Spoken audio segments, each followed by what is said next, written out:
Hi guys, today we will be doing progress monitoring, so I am going to read a text to you guys and you should follow along. After the text, there will be 20 multiple choice questions. Please choose the best answer to the questions. The title of the story is The Camel's Back. Please follow along. The Camel's Back. Chan looked over the field. The dirt trail looked just like a brown ribbon running over knolls and through dips and puddles. Normally, Chan felt her chest constrict with excitement in this situation, but now there was something else. On top of the anticipation, she also felt guilt as her mother and father's voices rang in her ears. Your brother's plane won't arrive until 8, so we won't be back until around 8:30. Be good while we're gone, and don't you dare take that motorcycle out without supervision. Oh well, Chan thought, they'll never know, and what they don't know won't hurt them. She adjusted the chin strap on her helmet and made sure that her goggles were snug around her eyes. Just before she pushed down on the kickstart, she felt another twinge of guilt. Maybe I shouldn't, she thought. But before her brain could pursue that thought any further, her legs shot down and her bike's engine roared to life. Her dad had often said that motorcycle engines sounded like purring, and she agreed. However, this wasn't some mild-mannered house cat purring for milk in a saucer. This was a jungle cat, a force of nature to be reckoned with, and its throaty growl filled the air. Once Chan heard that sound, there was no turning back. She gunned the engine and flew across the field. As she tore down the field, all thoughts of her parents' warning disappeared and were replaced instead by the joy she felt each time she rode her motorcycle. All her problems faded away, and she was left with only the rumbling of the engine, the wind in her face, droplets of mud and water from the puddles, and the splat of the poor occasional bug that wasn't able to avoid her goggles as she sped along. As Chan reached the far end of the field, she turned to follow the trail and saw what her parents and older brother Dante referred to as the Camel's Back. Looming large in front of her, the trail traced over two large back-to-back bumps. Chan always slowed her bike and went over these bumps one after another, but she'd often watch jealously as her parents and older brother revved the engines of their bigger bikes and launched themselves off the first bump and cleanly over the second.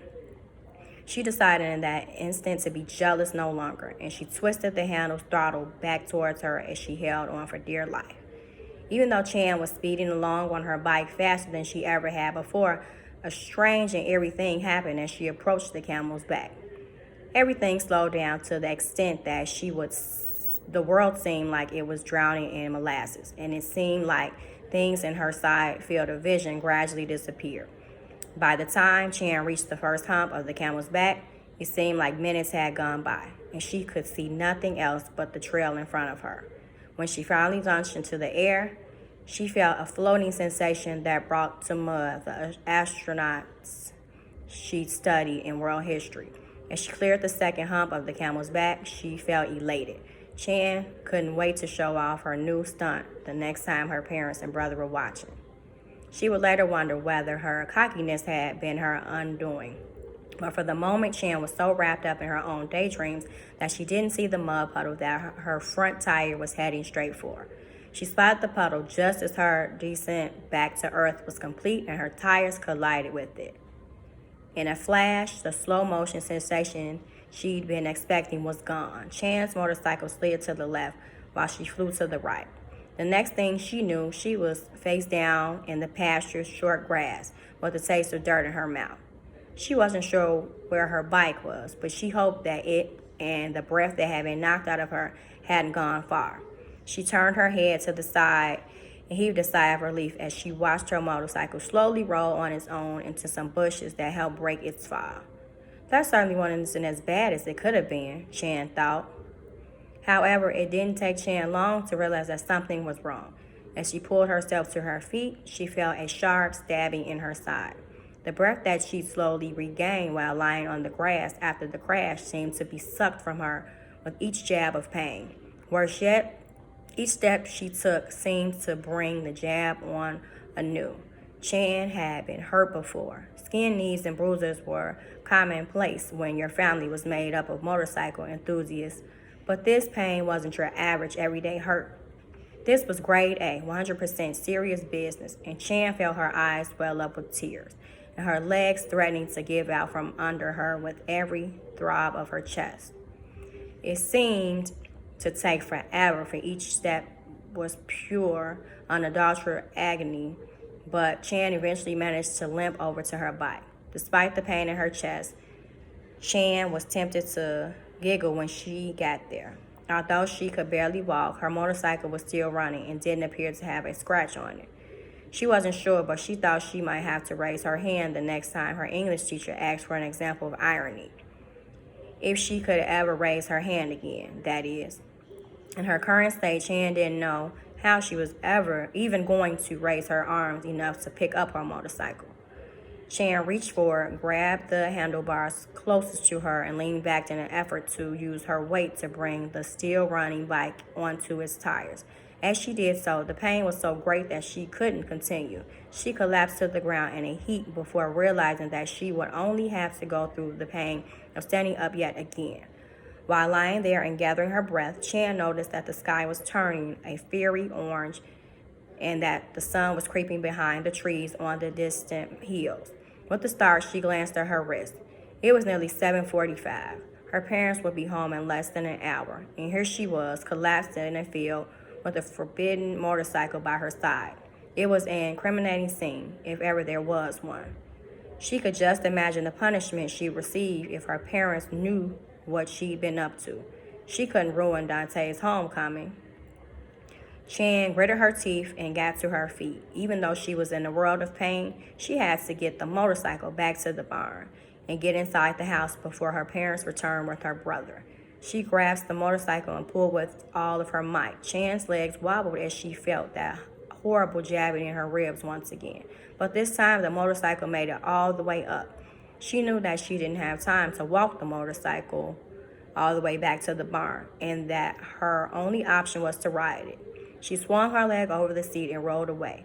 The anticipation and excitement of her earlier ride was placed by guilt, shame, and a distant pain in her ribs every time the bike went over even the smallest bump or rock. Back at the barn, Chan carefully put her motorcycle back into its spot and wiped down the few bits of dirt that might give her away before limping back to the house, feeling all the while like she was undergoing some kind of cruel torture. After pulling open the door, she made a beeline for the living room sofa and crashed into its cushions. As she lay there, ribs throbbing, she wondered what she should do. Could she keep her secret from her family, or were her ribs so bad that she would need a trip to the doctor? And how would she explain how she got her clothes so dirty? She remembered the last time that she had to visit the doctor when she was sick with a fever. Her parents had been so sweet, catering to her every need, and had even stopped to get her a milkshake on the way home.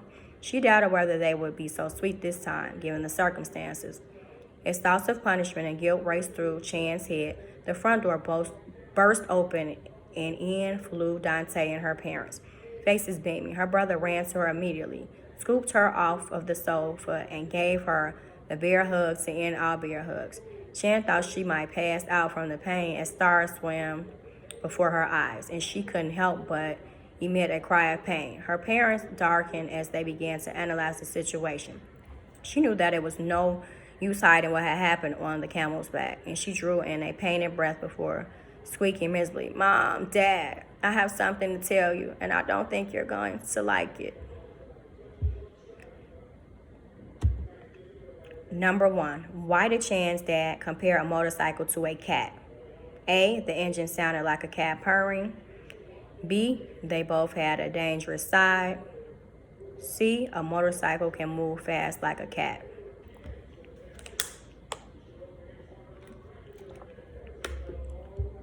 Number 2, why was that part of the trail called the Camel's Back by Chan's family? A, that part of the trail was uneven, so it felt like riding a camel. B, that part of the trail had 2 large bumps like a camel did.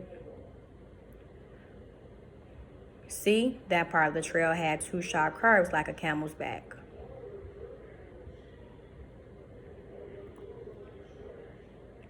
Number 3, why did everything slow down as Chan approached the first hump on the trail? A, she was forced on making the jump and didn't notice the world around her. B, she became afraid as she approached the jump and lost all of her focus. C, she was daydreaming about showing off her skills to her family later on. Number 4, when did Chan realize she was seriously hurt? A, when she was lying in the grass, unable to breathe. B, when she finally managed to stand up after crashing. C, when she started walking towards her motorcycle. Number 5, what made Chan notice how late it was after the crash? A, she noticed no one else was on the trail with her. B, she noticed the trees were casting long shadows.